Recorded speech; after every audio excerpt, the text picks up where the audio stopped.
2024 लोकसभा चुनाव से पहले समाजवादी पार्टी का महासम्मेलन लखनऊ में हो रहा है।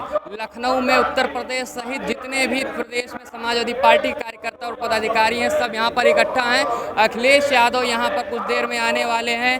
फिर सभी पदाधिकारी अपने अपनी जगह लेने वाले हैं। उससे पहले हम सपा नेताओं से जानते हैं कि उनका जोश कितना हाई है, क्योंकि समाजवादी पार्टी 2012 के बाद से लगातार 4 चुनाव हार चुकी है। ऐसे में क्या उनकी रणनीति आगे की रहेगी? ये नज़ारा ये बता रहा है कि 2024 में एक बड़ा बदलाव आने वाला है, और ये बड़ा बदलाव समाजवादियों के पक्ष में होगा, ये बड़ा बदलाव लोकतंत्र के पक्ष में होगा।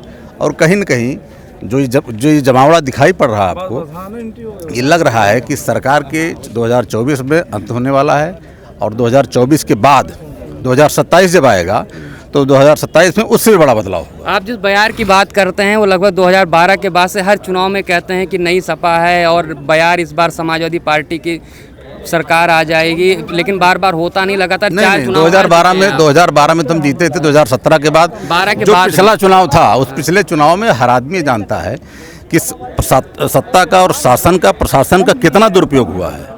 ये सब लोग जानते हैं। हर चुनाव में भाजपा के लोग कहते थे कि आप लोग सरकार में आ रहे हैं, फिर भी अगर हम सरकार में नहीं आए तो आप लोग भी जानते हैं कि आपको 24 में सत्ता का दुरुपयोग नहीं होगा। किया गया, बिल्कुल होगा दुरुपयोग, लेकिन दुरुपयोग होगा तो कैसे जीत पाएंगे? लेकिन एक क्रांति आती है, वो क्रांति का समय आ गया है कि जब लोग बेरोजगारी से जूझ रहे हैं, जब लोग महंगाई से जूझ रहे हैं। क्या लगता है यहाँ से कितना जोश आप भर के यहाँ से जाएंगे? जबरदस्त जोश होगा। आप कल तक देखिए, कल तक शाम तक। ये थे सपा नेता। हमारे साथ एक और सपा नेता हैं, युवा नेता है मोनू उपाध्याय। इस बार सपा उम्मीदवार भी 2022 में बहुत कम वोटों से एक भाजपा के बड़े नेता से चुनाव हारे थे। इनसे हम बात करते हैं कि देखते हैं कि ये सपा के बारे में क्या क्या करते हैं आप। जैसे समाजवादी पार्टी 2014 हारी, 2017 हारी, 2019 हारी, 2022 हारी, 2024 का महासमर लगभग शंखनाद हो चुका है। आज समाजवादी पार्टी का महासम्मेलन है। कितनी इस बार आपका जोश कितना हाई रहेगा? हम लोग महासम्मेलन के माध्यम से जो हमारा ये 9वां राज्य सम्मेलन का आयोजन किया गया है, इसमें आज हमारे प्रदेश अध्यक्ष का चुनाव होगा। प्रदेश अध्यक्ष चुने जाने के बाद समाजवादी साथी अपने क्रांति बिगुल को 2011 की तरह पुराने रंग में लेकर के जाएंगे, और 2024 में भारतीय जनता पार्टी को उत्तर प्रदेश की लगभग 70 से 75 सीटों पर उखाड़ के फेंकने का काम करेंगे। बात अभी आपके जो कलीग थे, जो सपा नेता थे, उन्होंने कहा कि सत्ता का दुरुपयोग होता है। तो सत्ता का अगर दुरुपयोग वास्तव में आप मानते हैं होता है, तो कैसे आप भारतीय जनता पार्टी से जीत पाएंगे? भारतीय जनता पार्टी से समाजवादी लोग हमेशा लड़े हैं और जीते हैं। इस बार भी हम लोगों का मत प्रतिशत 12% बढ़ा है। इसमें कोई कहा नहीं जा सकता, कोई संदेह नहीं है कि भारतीय जनता पार्टी का मत प्रतिशत कम हुआ है और समाजवादी पार्टी का मत प्रतिशत 12% बढ़ा है। अरे इसमें इलेक्शन कमीशन के माध्यम से साठगांठ करके भारतीय जनता पार्टी के लोगों ने हमारे हर विधानसभा से 15 से 20 हज़ार वोटों का, जो समाजवादी पार्टी से जुड़ करके जो हमारे परंपरागत वोटर्स हैं, उनका वोट काट करके भारतीय जनता पार्टी ने साजिश के तहत हमें चुनाव हराया है। जनता ने हमें सराखों पे बैठाया, जनता ने हम लोगों को चुनाव जिताया है। बिल्कुल। आज़ादी के बाद से इस बार पहली बार ऐसा है कि अल्पसंख्यक ने एक साथ एक मुश्त एक पार्टी को वोट दिया, जिसके चलते जो अभी तक मोनू जी ने बताया कि पार्टी का वोट शेयर बढ़ा है। ऐसे में क्या लगता है, क्योंकि बीच में चर्चाएं चल रही हैं कि मुस्लिम वोट बैंक जो है वो सपा से खटकने वाला है और 2024 में कांग्रेस में जाने वाला है, क्योंकि उन्हें लग रहा है कि राहुल गांधी ही मोदी का विकल्प है। देखिए, ऐसा है ना, हम 12% पे आए, भी भाई साहब ने बताया। समाजवादी पार्टी एक ऐसी पार्टी है जो गरीब, अमीर, बहुत नीचे स्तर तक हम काम करने वाले लोग हैं। और माननीय नेताजी मुलायम सिंह जी जब हुआ करते थे, एक बहुत बड़ा फिगर उन्होंने सेट किया था सारी जातियों का, और वो जातियां अब केवल 1 by 1। आज अगर भारतीय जनता पार्टी को उत्तर प्रदेश में कोई फेस कर सकता है तो नौजवान मेरा अखिलेश यादव जी, जो हमारे राष्ट्रीय नेतृत्व को देख रहे हैं। और हम इस बार का चुनाव हम लड़ने नहीं जा रहे हैं, समाजवादी पार्टी लड़ने नहीं जा रही है। इस बार का चुनाव 1 by 1 गांव, देहात, शहर से लेकर के आप देख लीजिएगा, उत्तर प्रदेश में क्रांति आने वाली है, क्योंकि इनके झूठे वादे। आपने कहा समाजवादी पार्टी के लोग जमीन पर काम करते हैं, लेकिन नेताजी जिस धरती पुत्र के नाम से प्रसिद्ध हुए, लेकिन आज माना जाता है समाजवादी पार्टी के नेताओं का कुर्ता हमेशा सिर्फ एसी में ही वो बैठे रहते हैं।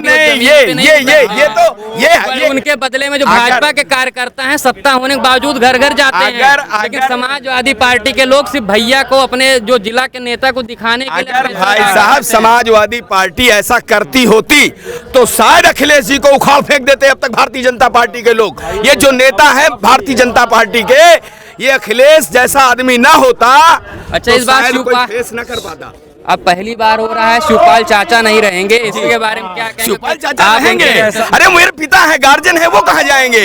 ये समाजवादी पार्टी का ये एक गार्जियन और चाचा तो 2017 से चल रहा है, गार्जियन चाचा 2017, लेकिन चाचा कह रहे हैं कि 2017 अगर अखिलेश जी ने उनकी अगुवाई चुनाव लड़ा। देखिए ऐसा, देखिए भारतीय जनता पार्टी झूठ बोलने की मशीन है और आपको ये याद रखना चाहिए कि 2003 के बाद भारतीय जनता पार्टी उत्तर प्रदेश में नहीं थी। 2017 में आने के बाद उसने साम दाम दंड भेद सब अपनाकर आज सरकार के खिलाफ कोई बोलता है उसके घर के बाहर बुलडोजर खड़ी जाती है, उसकी जमीन गिरा दी जाती है, मकान गिरा दिया जाता है। तो हिटलर शाही की ये सरकार चल रही है, उनके विधायकों पे केस हो रहा है, उनके विधायक दुष्कर्म में फंसे जा रहे हैं, जनता परेशान है। और आप ये मान के चलिए कि आने वाला 2024 भारतीय जनता पार्टी की ताबूत में आखिरी कील ठोकने का काम करेगा। कैसे ठोकेंगे आप? आपके नेता भी कहते हैं कि भाजपा के पास इतने संसाधन है, मुकाबला नहीं कर सकते। नहीं नहीं नेताजी कभी ऐसी नहीं, बात चुनाव जीते लेकिन संसाधन नहीं, गलत। देखिए ऐसा है कि मुकाबला करना, समाजवादी पार्टी की जो संघर्ष से जन्मी पार्टी है समाजवादी पार्टी। कहाँ से आए हैं आप? और हम गोरखपुर से आए हैं, जहाँ योगी जी जहाँ के मुख्यमंत्री बता रहे हैं योगी जी ने गोरखपुर को पूरा एकदम से मॉडर्न बना दिया है। देखिए माननीय श्री अखिलेश यादव जी ने पहले जिस सफाई में तरह- काम होता रहा जो गोरखपुर में हो रहा है। माननीय श्री अखिलेश यादव जी ने जो लखनऊ को दे दिया है, शायद लखनऊ वाले इसकी कभी भी परिकल्पना नहीं कर पाते। मेट्रो दे दिया और वहीं योगी जी कहते हैं, आपने कहा गोरखपुर में विकास हुआ है, तो विकास की लाइन माननीय श्री अखिलेश यादव जी ने जो गोरखपुर में खींच दी है, योगी जी उसका आधा काम नहीं कर पाए। पहली चीज़। दूसरी चीज़ ये समझ लीजिए कि मेट्रो यहाँ पे दे दिया और योगी जी 5 साल पहले घोषणा किए 2017 मेट्रो देंगे, आज तक मेट्रो के नाम पे गड्ढा नहीं खोद पाए हैं। अब कहाँ से आप लाए? क्या नाम है आपका? मेरा मोहम्मद आजम लारी नाम है। आप आजम आरी नाम है आपका। चर्चा चल रही है कि आजम खान जी बहुत रुष्ट हैं समाजवादी पार्टी से, बार बार चर्चा चलती है, फिर अखिलेश जी जाते हैं, फिर वो आते हैं, लेकिन चर्चाओं का दौर हमेशा गर्म रहा है। और लगता है कि शिवपाल यादव जी अब एकदम से जब अलग हो गए हैं तो वो आजम खान के साथ मिलकर कुछ बड़ा करने वाले हैं। ऐसे में कितना बड़ा झटका समाजवादी पार्टी को अच्छा, लगता आप ये बताइए कि आपको जानकारी कहाँ से मिली कि आजम खान साहब नाराज हैं? समाजवादी पार्टी के हर कार्यक्रम में आजम जी नजर के आते बयानों हैं। से ही नजर आता है, नहीं, आपको भी कभी नजर नहीं, आता है, कभी हमें भी नहीं, सबको कभी नजर नहीं, आता है। कभी नहीं। माननीय आजम खान साहब ने जेल से निकले तो उन्होंने माननीय श्री अखिलेश यादव जी की तारीफ की थी कि बहुत समाजवादी पार्टी ने मदद किया है। उनका एक स्टेटमेंट नहीं है समाजवादी पार्टी के खिलाफ। ये विरोधी हैं, विरोधी तो कहेंगे, विरोधी कभी तारीफ किसी की करेंगे? आज अब्दुल्ला आजम साहब हो चाहे आजम 2024 में एकता है जो विपक्ष गुट नीतीश कुमार बना रहे हैं, अखिलेश जी से मुलाकात की है, तमाम नेताओं से मुलाकात कर रहे हैं। ऐसे में अगर एक भाजपा को हराना है तो आपको क्या लगता है मायावती को साथ आना चाहिए? आप ये बताइए कि भारतीय जनता पार्टी के कितने गठबंधन है मालूम है आपको? भारतीय जनता मायावती पार्टी को ने- साथ सुन लीजिए, आना मेरी बात चाहिए। सुन लीजिए, भारतीय जनता पार्टी ने न जाने कितने दलों से गठबंधन किया है और ऐसे दलों से गठबंधन किया जिसका अस्तित्व नहीं। मेरी बात पूरी बात सुन लीजिए। समाजवादी पार्टी की सरकार 2012 में बनी थी, समाजवादी स्वतंत्र होकर लड़ी थी। माननीय श्री अखिलेश यादव जी ने कह दिया है कि किसी से कोई गठबंधन नहीं होना है, हम अपने दम पर चुनाव लड़ेंगे। गठबंधन का जो उनका समीकरण था इस बार फेल हो गया, इसके चलते वो कह रहे हैं। नहीं, फेल कुछ भी नहीं इस होता। बार उन्हें जितनी भी छोटी छोटी जातियों वाली पार्टियां ने सबको एक साथ लिया था। जैसे आप मालूम होना चाहिए, आप कहाँ से आए हैं सर? अवसर होता है, सुन लीजिए। गोरखपुर से हैं। सब लोग आप चुनाव लड़े हैं। प्रत्याशी हैं, योगी जी के खिलाफ चुनाव लड़े थे ये। क्या नाम है सर? मेरी माताजी श्रीमती शुभावती अच्छा। शुक्ला प्रत्याशी थी गोरखपुर से। मेरा नाम अरविंद शुक्ला है। आप बहुत चर्चा में रहे चुनाव से पहले, क्योंकि आपके पिताजी भाजपा के बहुत कद्दावर नेता रहे हैं, योगी जी के टक्कर के नेता रहे थे, और उसके बावजूद आपके उपेक्षा की गई, माना गया कि आपके परिवार के साथ योगी जी कभी दिखाई नहीं पड़े। क्या कहना चाहते हैं आप समाजवादी? और उसके बाद में जब आप चुनाव, आपकी माताजी हार गई तो चर्चा चली कि आप कहीं बातें कर रहे हैं कि गलत फैसला ले लिया आपके परिवार ने। नहीं, ऐसा नहीं है। और मुझे तो मैं बहुत गौरवान्वित महसूस किया। उपेक्षा का दंश 2 वर्षों तक मेरे पिता की मृत्यु के बाद मेरा परिवार झेला, और उस विपरीत परिस्थिति में एक ऐसा व्यक्तित्व मिला जिसका नाम आदरणीय अखिलेश यादव जी है, जिन्होंने हम लोगों को अपने हाथों से थामा और कहा, मंचों से कहा कि श्रीमती शुभावती शुक्ला सिर्फ अरविंद शुक्ला की मां नहीं है, ये समाजवादियों की मां है। ये सम्मान बहुत बड़ा सम्मान था मेरे लिए, और हम सम्मान की ही लड़ाई लड़े थे गोरखपुर से। आपकी माताजी को योगी आदित्यनाथ के सामने लड़ाया गया, लगभग तय था कि चुनाव हो सकता है एक तरफा हो जाए। क्या लगता है आपको उसके बदले आपको इनाम मिलने वाला है बहुत जल्द? कैसा इनाम? इनाम के रूप में मुझे सम्मान मिला। मेरी लड़ाई भी भाजपा से मात्र सम्मान की ही लड़ाई थी। हमने तो भाजपा से कभी कोई क्लेम ही नहीं किया था। इस बात गोरखपुर में देखिए आप, चाहे आपका चुनाव गड़बड़ रहा हो, चाहे हाथा परिवार का रहा हो, सब लोग गोरखपुर में योगी आदित्यनाथ के सामने दोस्त। मैं जिस बात पे आप लेके जाना चाह रहे हैं उस विषय पे मैं डायरेक्ट कह रहा हूं आपसे। ब्राह्मण विरोध गोरखपुर से नहीं, पूरे पूर्वांचल से दंभ में सारे ब्राह्मणों की हत्या करके दरकिनार कर दिया गया, ब्राह्मणों को समाप्त कर दिया गया। ब्राह्मण एक शिव प्रताप शुक्ला हुआ करते थे, उनके विरोध में उन्हीं का एक गुर्गा राधा मोहन दास अग्रवाल विरोध करके यही योगी आदित्यनाथ विधायक बनाते हैं। वो बगावत करें तो ठीक है, क्या उन्होंने किया नहीं है? कभी भारतीय जनता पार्टी के ध्वज को उनके न गाड़ी पे देखा गया, न भारतीय जनता पार्टी के ध्वज को कभी उन्होंने छुआ है। आप तो ऐसे बात कर रहे हैं जैसे आप संगठन के नेता हो भाजपा के, और आप शिकायत अपने पदाधिकारी, अपने बड़े भाजपा नेता। आप जो उनकी चरित्र महिमा जो कर रहे हैं, आपने जो कहा ब्राह्मण बहुत नाराज है, हत्या हो गई, फिर भी ब्राह्मणों को माना जा रहा है कि लगभग 70% से ज्यादा वोट भारतीय जनता पार्टी को मिला, जबकि एकदम ब्राह्मण ये था कि ब्राह्मण बहुत रुष्ट है योगी आदित्यनाथ से।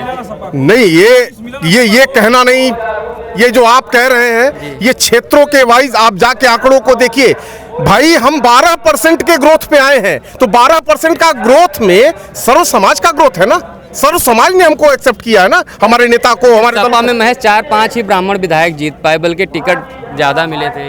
नहीं, ये तो देखिए, अब जैसे मेरी सीट का हिसाब किताब आप समझ रहे हैं, वहां पे स्वयं लोग तो मुख्यमंत्री के लोगों से चुनाव लड़ रहे थे, मैं तो स्वयं मुख्यमंत्री से चुनाव लड़ा। तो जब लोगों की पीड़ा इतनी हो सकती है तो मेरी पीड़ा कितनी होगी? मैं अपनी बातों को क्या कहूं? चुनाव हारने के बाद आपको भाजपा की तरफ से फोन आया? भाजपा से हमारा कोई संबंध ही नहीं। माता जी आई हैं यहाँ पर? माता जी आई हैं। माता जी कहाँ पर हैं? अंदर है। चलिए, अब इनके माता जी जो सीएम योगी आदित्यनाथ के सामने चुनाव लड़ी थी, उनसे अभी इंटरव्यू करेंगे, लेकिन उससे पहले आपको बता दें कि जितने भी सवाल हैं समाजवादी पार्टी के कार्यकर्ताओं, नेताओं, पदाधिकारियों का वही जवाब है जो हमेशा रहता है कि अखिलेश भैया जीतेंगे और अखिलेश भैया जो कहेंगे वही होगा, और बयार जो है समाजवादी पार्टी की तरफ से ही बहने वाली है। हालांकि जब नतीजे आते हैं तो इनके दावे एकदम से गलत साबित हो जाते हैं, लेकिन इस बार 2024 चुनाव से पहले अखिलेश यादव जिस तरीके से अपना रणनीति बना रहे हैं, उससे हो सकता है कि 2024 में नया करिश्मा का देखने को मिले और अखिलेश यादव के नेतृत्व में समाजवादी पहली बड़ी फतह कर पाए। न्यूज़ नशा के लिए रमन मिश्रा की रिपोर्ट, लखनऊ। और आप हमसे जुड़े रहने के लिए सब्सक्राइब करें YouTube पर, फॉलो करें Twitter पर और लाइक करें Facebook पर। और ज्यादा जानकारी के लिए आपको टाइप करना होगा सिर्फ न्यूज़ नशा।